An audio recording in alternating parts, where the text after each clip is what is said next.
கிரகப்பிரவேசம் வீட்டில் நடக்குது, அப்ராடுக்கு போகிறதுக்கு சான்ஸ் கிடச்சிருக்கு, உங்களுக்கு ஒரு ப்ரொமோஷன் கிடச்சிருக்குது, இதெல்லாம் நல்ல விஷயம். கல்யாணம் நல்ல விஷயம், சைல்டு பர்த் நல்ல விஷயம். ஸோ இதுவுமே ஸ்ட்ரெஸ் இந்த டைம்ல எல்லாம் மனநோய் கிளம்பும். ஏன்னா அது வித்தியாசமாக இருக்குது, சடனாக அட்ஜஸ்ட் பண்ண வேண்டியிருக்கு.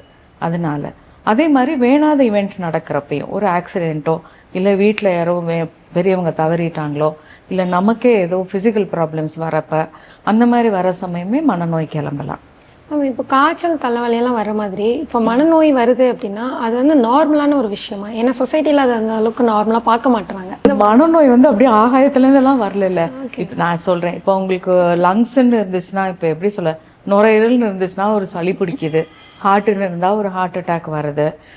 பிரெயின் தானே மனசு, அதுக்கு ஒரு வியாதி வரக்கூடாதான் என்ன? அதுவும் நம்மளோட ஒரு ஆர்கன் தானே.